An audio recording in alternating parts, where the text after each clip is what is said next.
Good morning. Welcome into Hometown Heartbeat with your big, beautiful, bearded host, Zach Walker. I am checking in from 30A, Seaside, Florida, down here in paradise.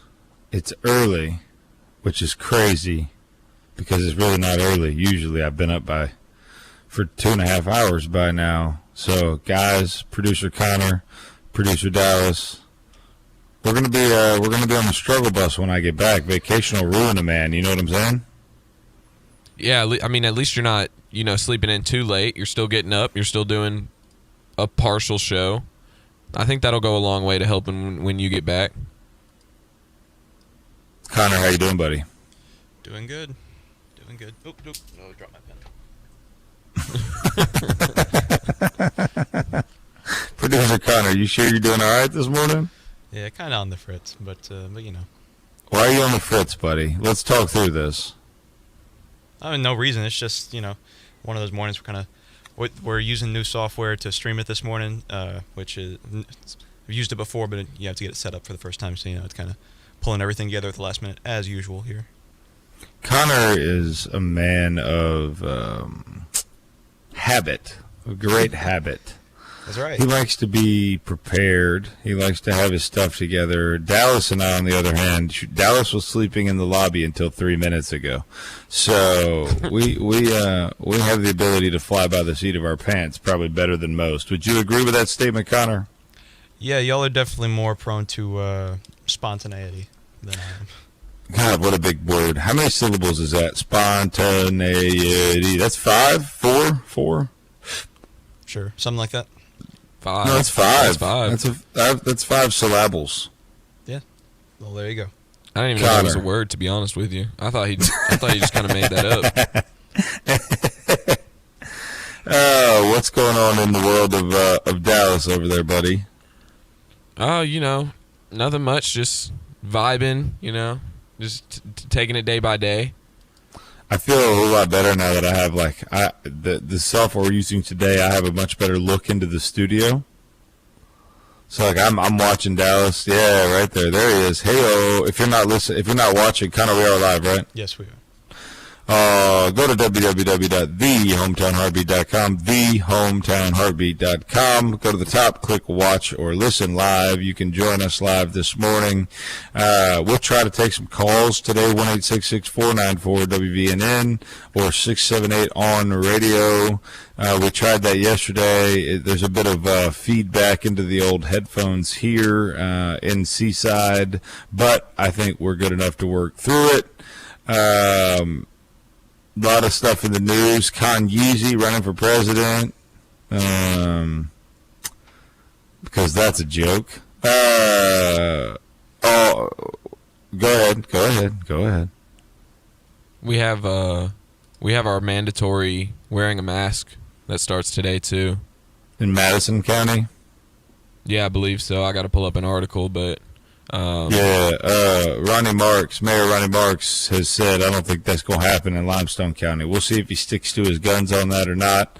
I just saw heard where Miami-Dade County down here in Florida, they've decided that we're back to closing down restaurants and bars. So I'm just curious if I'm even going to make it through my Florida stay without being impacted in some capacity. it's really great because as soon as you pull up this article about the face coverings being required in Madison County, our Madison County health officer's name is Karen. That's you can't make that stuff up, can you? No, not at all. So Madison County's local Karen decides it's time to wear a mask again here, and but you notice how they said face coverings? Ooh. So we I didn't say mask. Right. I can just like wrap myself up like the Taliban.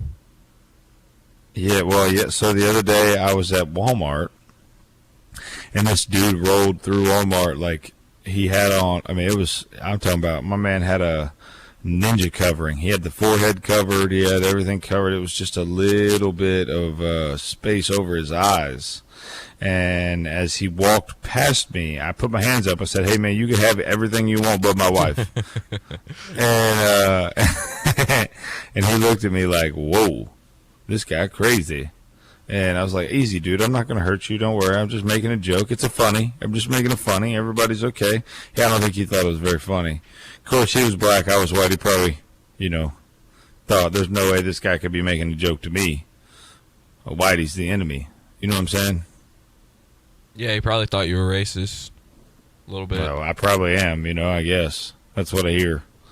I don't think I'm a racist. Do you think I'm a racist, Dallas? No. You don't think that's why I'm glad you don't think that. It's important to me what you think. How's my audio sound to you, Dallas? Connor's saying the audio is not sounding so hot. No, it doesn't sound so hot. It's the exact same thing as yesterday. Does it sound different? It wasn't very hot yesterday either. Well, that's no bueno. What do I need to do? You want less gain, more gain? What do you want here? I think it's better when you back away from the mic a little. Okay, how about now? What about now? That's good. And Dallas can turn you up on the board. Yeah, I think that. Okay. Yep. Okay. Well, see, I can't hear myself, so that That's makes a lot things very better. difficult. That is a lot better. Well, see, part of the problem is I'm trying to eat the microphone because I don't want to wake up the whole house, That's fair. But if they need to get woke up, they'll get woke up. How You know are what I'm saying? how are things at the beach? Any new developments or? Well, yeah. So I've got some new developments. I've burned my feet so bad that they're swole up like I'm 8 months pregnant. There's that. So let me tell you a story. I bought me some Chacos because I want to be like a hipster, and so I got me some Chacos and some skinny jeans, and I cut holes in my skinny jeans, and that way I could really fit in.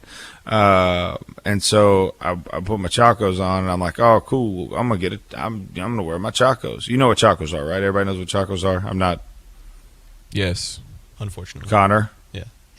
Did you say unfortunately? I will punch you. The only reason you said that is because I'm down here and you're up there. I'm not a big Chaco Called fan Unity. myself. I'm with Neither am Connor on I. I this hate one. them. I hate them. But a good pair of flip-flops is going to cost you $50-$60 a pair of reefs or whatever. So I'm like, you know what? I think I'll wear Chacos. I do a lot of bass fishing. I do a lot of, so let's get some Chacos and I can pull this thing off. And so I bought me some Chacos.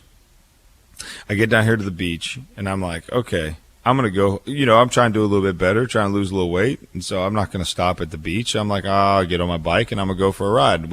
Our house is like 2 miles from the nice picturesque white privileged community of Seaside right up the road here.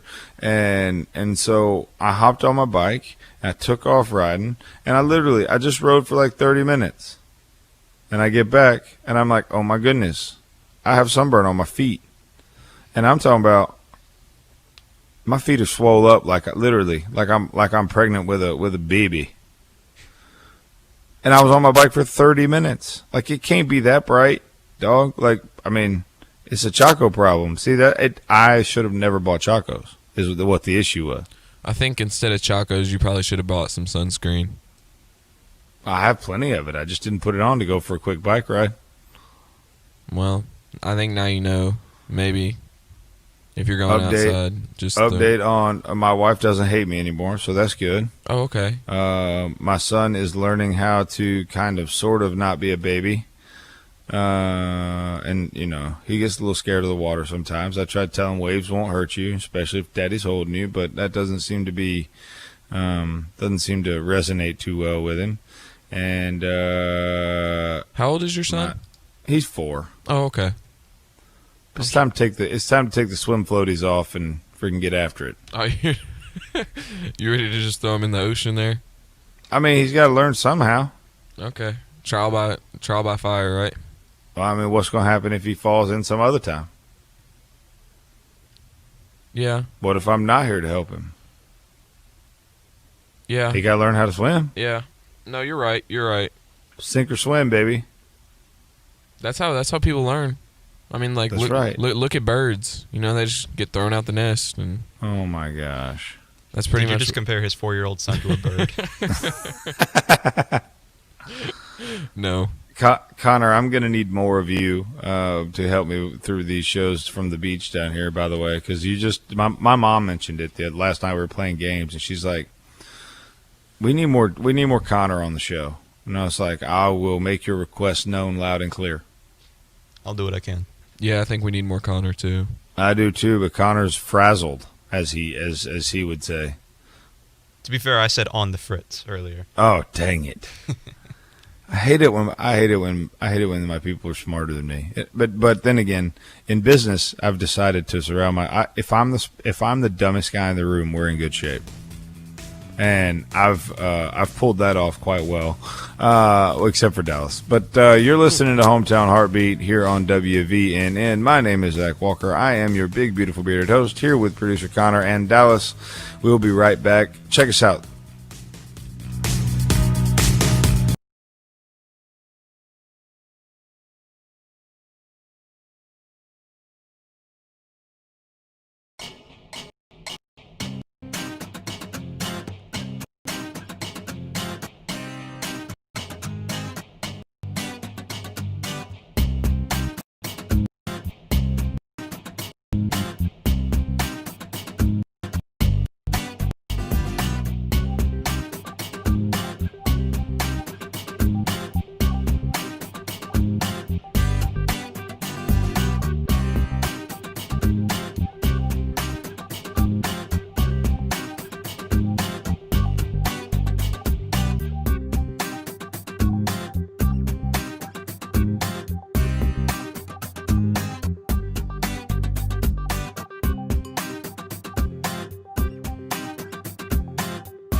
Welcome back to Hometown Heartbeat. I am your big, beautiful, beach-going, bearded host, Zach Walker, and you are listening to the smartest show on radio with producer Connor and Dallas. I just got a text message from my foreman at work.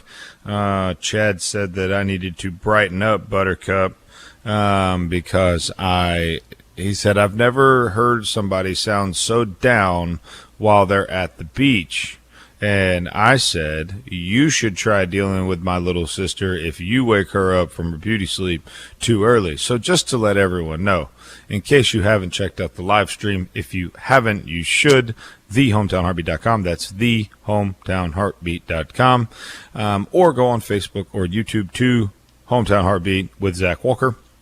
I am at the beach down here in COVID-rich Florida, Walton County, Seaside, Florida, 30A, white privilege central. I keep saying that. We're going to have to address that at some point. Because otherwise I'll get a bunch of angry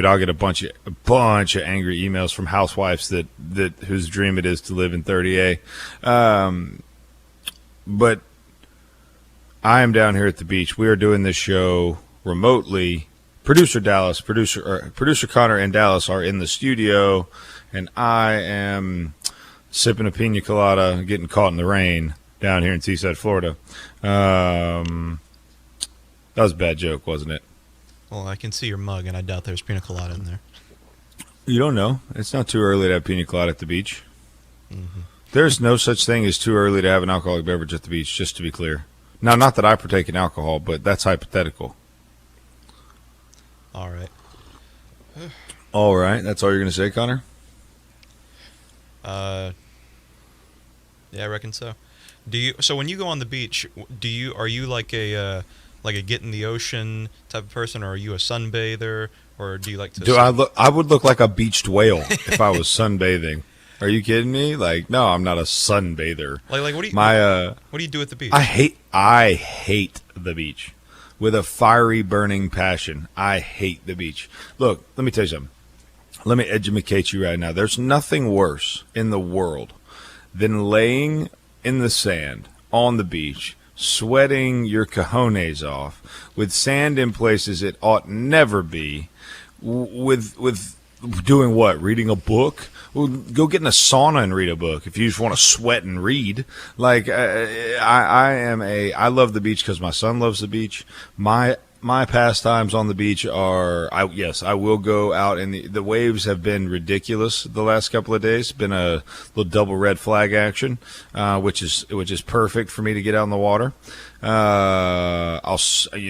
might grab a surfboard if we're feeling froggy, or a paddle board, or a jet ski, anything. I'm too ADD to just lay on the beach and sunbathe. 1, 2, I wouldn't subject local beachgoers to the imaging that they would encounter if my fat rear was laid out on the beach sunbathing. But what are you, Connor? Are you a sunbather? I'm right there with you. I'm kind of like where. I really like the idea of the beach. It's like, it's this nice place. It's serene. It's nice weather. You can just go out and relax, and all your ills will fade away as you just sit in the sand. But it's like, in practice, it's awful. It's awful. It's uncomfortable. It's and if you, like you said, if you wanted to read, you can, like, there's a billion other places you can do that and not get sand everywhere in your house. Now that being said, I do love, like, the beach at night is awesome. The beach during, like, yesterday, it was an 80% chance of rain all day. And so for the first, I don't know, we went down to the beach at 7 to stay. You got to get down there early and stake out your territory, because they have a no tent ban here at this particular beach because they're too hoity-toity and white privileged, and there's not enough white guilt to make them turn around, change their mind, repent of their white ways. I'm kidding, totally kidding. That's a joke for everyone listening right now. They're like, oh my gosh, he's sending it full send right now. Totally kidding. But no, we went down, we staked out our ground, and then like it's supposed to rain all day. So I took my son and my niece down there. She really wanted to go. By the way, my name is Coach. I'm not like Uncle. I'm Coach. My wife went with Sassy. Could have picked a better name, but hey, what can you do? So it's Coach. Can I come with you? Like, you're sure, baby girl. Come on. So we all went down there, and it is the nicest day I've ever seen on the beach. It's like high 70s, overcast, just a bit of rain to cool you off. And I'm like, now this is beach weather I could get down with. And it was very peaceful and very serene. Now, reading a book would have been a problem because it would have either gotten wet, or if it was an ebook, you'd have probably ruined your iPad. But outside of that, it was pretty perfect. That's good. Yeah. When I go down to the beach, I usually my favorite thing to do is if we have a balcony and where we're staying, I like to just sit out there in the shade and look at the beach. Have it kind of in the distance. It's a great thing to look at. It's not a great thing. It's very to aesthetically be on. pleasing. Yeah, there you go. Exactly. And the sound is quite relaxing. Mm-hmm. Your ills do tend to go away when you just hear the of the waves just crashing. And everybody, if they closed their eyes right there, they would have thought they were at the beach. Let me address this white privilege thing I keep saying, and my wife brought it up last night, and it was rather eye opening to me. I don't know if Connor, have you ever been to Seaside or 30A? I have not. No, we normally go to Panama City. Okay, Dallas, have you ever been to Seaside or 30A? I have not. We're usually Panama City or Orange Beach. Yeah, so like where normal people go to the beach. Got it. So Seaside and 30A is like, if you've seen the Truman Show by chance? Oh, I love that movie. Of course you do. Connor would love the Truman Show. So basically, it's this idyllic beach town that is extremely expensive. That as we went downtown last night to Seaside, and it's great. I probably wouldn't come to Seaside or 30A with just me and my wife, but for my son, it's fantastic. It's a fantastic beach community. But I have not seen a single person of a minority ethnicity at all, and I'm curious as to why. And so my wife brought it up last night, and she was like, "You need to talk about it because in the world we live in today, that's kind of an important, like, do we need to cancel Seaside? Well, of course not. It's a place where people come down and vacation and congregate, but I think it illustrates a greater point here, and I'm interested on your take. But like, people choosing to congregate with like people that are of the same socioeconomic status or of the same color, the same whatever. Is that inherently a problem? Like, I realize diversity is the key, and I realize we've got to be more diverse. But like, don't people choose people like themselves on a regular basis? Like, isn't it our human nature to choose people that are like us? Yes, I would say. I think that tribalism is. Wow, that's a big word. That's like humanity's most embedded trait. From the thousands of years ago, we decided to get into groups and forage for food because it was a good survival tactic. And these days, we get into groups of our own. I think it's a very sustaining part of our nature. Well, let's dive into tribalism when we get back from our break. This is Hometown Heartbeat with your big, beautiful, bearded host, Zach Walker. TheHometownHeartbeat.com, TheHometownHeartbeat.com. We'll be right back.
Welcome back to Hometown Heartbeat. I am your big, beautiful, bearded host, Zach Walker.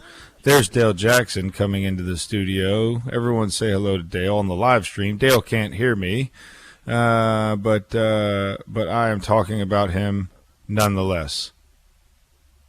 So we are talking about some tribalism, and Dallas brought up Hamilton. Yeah, the cancel culture is going after Hamilton right now. Apparently because he downplayed slavery in the new Disney Plus show, which I don't get it, because if he had put a bunch of slavery in there, I feel like that would have been a problem too. So I don't know what they want him to do. So just to be clear, we're talking. I mean, the musical Hamilton is about founding father Alexander Hamilton, who was a slave trader. He did not own any slaves, but he married into a family that was involved in the slave trade. He went on to manage the sale of slaves and also did accounting for a trading company that was engaged in slave trade. The Broadway musical, however, shows Hamilton as a young, scrappy, and hungry immigrant who wanted to abolish slavery. Okay, now this there's a couple of verified Twitter followers that I don't even know who they are, but Ajamu Baraka. Do you know who Ajamu Baraka is, Dallas? No. Say that again, Connor. Baraka was Jill Stein's running mate in 2016. Oh, wow. That's terrifying. So listen to this. The play and now movie Hamilton is racist buffoonery and revisionist history meant to make liberal white folks feel good about their collaboration with the colonial project known as the U.S. and its racist imperialist project abroad. Miranda should concentrate on fleeing Puerto Rico. Like, is that real life? Is that an actual statement by someone who actually has some modicum of power in this country? Someone who I think was on the ballot for vice president in all 50 states in 2016. Shows you how much I care about politics. Here's another one. What about, do you know the name? Oh, I got to be careful with this one. Shailja Patel? I do not. Verified Twitter user. If they got the blue check, then you can trust them. That means they're important, and you can trust them. That's right. Hamilton bought and sold slaves for his in-laws, and opposing slavery was never at the forefront of his agenda. He was not the champion of the little guy, like the show portrays. He was an elitist. He was in favor of having a president for life. Another tweet. Hamilton was a slave trader. Tear down the statues now. Hashtag cancel Hamilton. This is a joke, right? I'm so upset. I don't get it. Pretty much anything can get canceled for being racist at this point. Even if it's not racist. That's what I'm saying. You can find a way to make it racist, though. Beauty and the Beast is going to be racist before long, if it's not already. I mean, they're going to cancel everything. They're literally going to cancel it. They're going to cancel the show. They're definitely going to cancel Dale's show. I mean, what are we going to do? We're all going to get canceled. We're not. It's going to get to the point where we're not going to have any entertainment anymore. Like, it's going to be so boring. Well, comedy is already gone. Right. I mean, comedy is already gone because comedy is. I mean, it flies right in the face of this type of stuff, right? Because I mean, you can't have a good joke anymore. Right, and I mean, comedy's been used to help us get through some tough things, being able to joke about stuff, and not being able to have that. I don't know. It's just everything is getting canceled. I hate it. It's not fun. Well, Dallas, your age group is right there in the middle of the cancel culture. I mean, it's right there in and amongst you and producer Connor's age group. So you guys have to get out there and be the voice for change. Well, and that's fair, but I mean, our age group has also done a lot, I feel like, to bring it back. I mean, if you go on social media and stuff, a lot of our age group is able to joke about this type of thing. At least the people that I see on my social media, we got like all the memes and stuff about pretty much anything you can joke about on there. Connor, what say you? My everything that I've seen from the left on in my generation seems to be more focused on like I tend to see this cancel culture stuff coming from kind of like millennial neoliberal types. Whereas that's the thing about cancel culture that I don't really understand. Like, what is the motive here? What are you trying to, like, who wants this? I feel like most of the people that are actually fighting for change, they want change. They want to see police reform. They want to see things like that. And regardless of what you think about it, those are real things that can be changed, that are worth having a discussion about. Whereas, who is asking, like, who cares? Who cares about Aunt Jemima on the syrup can? People want to see change in their lives, and these small cancel culture changes are doing nothing for the people whose lives are being impacted. Like who does this help? Honestly, at the end of the day, when we have people who are starving, homeless on the side of the road, when we have people who are being gunned down by police, regardless of regardless of what you think about those issues, there are problems in this nation, and I think that people dying ranks somewhere above Aunt Jemima being on the syrup can. No, I couldn't agree more with that. We'll take a quick phone call. We got JR on line 5. We'll see how this goes. Hello, JR. Bring it. Yeah. Yes, I was listening to your show. And that went about as well as expected. Let's go to a break, and when we come back, we're going to talk about the Supreme Court. That's a... Uh-oh. All right. Let's go to a break, Dallas, and then when we come back, we will talk about the Supreme Court, cancel culture, wrap it all up, and get ready for tomorrow. You're listening to Hometown Heartbeat, thehometownheartbeat.com, thehometownheartbeat.com, here on WVNN. We will be right back.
Welcome back to Hometown Heartbeat. I am your big, beautiful, bearded, beach-going host, Zach Walker, checking in here with producer Connor and producer Dallas. It sounds like we may have somebody on a phone call here. We're going to try this one more time and see how it goes. So, Junior, JR, how you doing? Bring it in here. I can't hear anything, Dallas. I can't hear anything, buddy. Yes, I have a question. Okay, hit me. You sound a little racist when you talk about white Florida or white privileged Florida. Uh-huh. I didn't quite understand you when you were saying it, and I'm being a black man. You just sound a little racist. Uh-huh. And I wish you wouldn't be so that way when you're broadcasting nationally towards a mixture of all people, because you do sound very racist. So explain to me what you mean. You were talking about white privileged Florida. Yeah, so I was talking about, if anything, I was being not racist at all. I was saying there are segments of our society that walk around without understanding the fact that they are all 100% white, or they're all like they look entirely like themselves, that there's no diversity in them whatsoever. And I followed that by saying diversity is the key to understanding anything in the world. So I maybe you missed a part of that or whatever, but it was 100% not racist at all. In fact, I was bringing to light the fact that there are large segments of our society that walk around every day with no diversity and have no idea that there's no diversity amongst them. Does that make sense? Yeah, it does. So does that make me not racist now that you understand, or do I I still know. sound like a racist? No, a lot of conservatives are, but a lot of Democrats are as well. Well, racism is not a conservative or Democrat issue. I think you and I can get No, together not. on the fact that racism is an evil issue. Racism is 100% about hatred of. In fact, I don't know about you, but I come from a biblical worldview. 6 years ago, God radically transformed my life, and so I would tell you that I believe very, very clearly that there's one race. There's the human race. Right, God created a single race. And that's the race that we serve in the Jesus Christ. That's there will correct. be no And so racism and hatred there. that racism literally means hatred of oneself, right? I mean, we hate the hatred of another human being, not of a skin color. It's of another human being. Now, it's been translated to be of another skin tone or whatever. But I think you and I could get together on the fact that there's one race. At the foot of the cross, we're all going to stand equal before a holy God. We shall see the King. Exactly. And so I certainly want to make sure you understand I am not a racist by any stretch. And that was not that up. Absolutely. Well, you're a great caller, and you're educated, and you're intelligent, and people need to hear discourse like this. They need to be able to hear men like you and me have a disagreement, work through it, and walk away after shaking hands. You know what I'm saying? Absolutely. I think that our president does need to step in to some of our inner cities, such as Chicago. We need help in those cities. An 8-year-old little girl was murdered. Yep, shot in the forehead. That wasn't about color or anything. We need help in these cities. And how do you propose the president would do that? And support him. And that I agree with. So how do you propose that the president would do that? Me serving in the military, I would say maybe he needs military enforcement, but the liberal Democrats cannot take this by being on the porch in a rocking chair and watching an 8-year-old child be murdered who has no enemies of any sort. And black-on-black crime is becoming a serious problem. Our political black leaders don't want to address it, and that's a problem. Not when you watch an 8-year-old child murdered in Atlanta, Birmingham, and Chicago all on the same day. You can't just turn a blind eye to it. That wasn't by a white person. That's black-on-black crime. Al Sharpton, in my opinion, is a con man. He's not preaching one of those. He's not marching for those children who have no enemies, who have no criminal record. So, yes, I think our president needs to step in and take over. I agree with him on that. Thank you. Sir, you are welcome to call this show anytime. You just got yourself a priority pass to the show because that's some of the smartest things I've ever heard in my entire life. I would definitely tell you that you and I stand together on most issues. So regardless of, I'm glad you called. I'm certainly glad I could clarify my commentary on Florida so that it wasn't what didn't come across racist. Thank you for your call, and let's talk again soon. Let's move to a second, or I guess our last thing real fast. The Supreme Court. The Supreme Court voted they had a big vote yesterday, huh? Anybody know what I'm talking about? Dallas? Yeah, I know what you're talking about. The vote about the Electoral College. Yeah, that's big time. So essentially, those voters have to vote their state's decision rather than their own idea, huh? I'm trying to find the story. I had it all queued up, and then we took that great call. That was a good call, by the way. Yeah, it was. And I think basically what they voted on, I have it pulled up here, was states can punish members of the Electoral College who break a pledge to vote for a state's popular vote winner, is what it says. But, I mean, I don't even – like, when's the last time you've heard of somebody doing that? Well, but in 2016, there was a push to do stuff like that. I'm trying to pull it up. Yeah, and I mean, you heard stuff about like this. Dallas, you don't have Connor in your ears either, and I'm still echoing. There we go. Maybe? Yeah. Well, okay. There it is. Yeah, what I was talking about was there was a group of states that was attempting to band together enough to get 270 electoral votes, and their goal was if we can get enough to overtake the Electoral College, we will all unilaterally vote for the winner of the popular vote, regardless of who wins in our state, to ensure that the winner of the popular vote takes on the presidency, which was kind of which would be absurdity. It'd be a subversion at best of the Electoral College. It was oh man. So that the Electoral College puts us up to exists. that. No, yeah, thank God, because the Electoral College exists for a very important reason. Very important reason that we obviously we don't have time to dive into today as we're up against the break. But the subversion of the Electoral College has been, I think that's a great way of putting it. I'm still stuck on our call with JR, though. That was a good call. You've been listening to Hometown Heartbeat this morning with your big, beautiful bearded host, Zach Walker, here with producer Connor and Dallas. In the meantime, if you want to check out the podcast archives, you can get them at thehometownheartbeat.com, thehometownheartbeat.com. We'll be back tomorrow morning. You guys have a great day. Talk to you soon.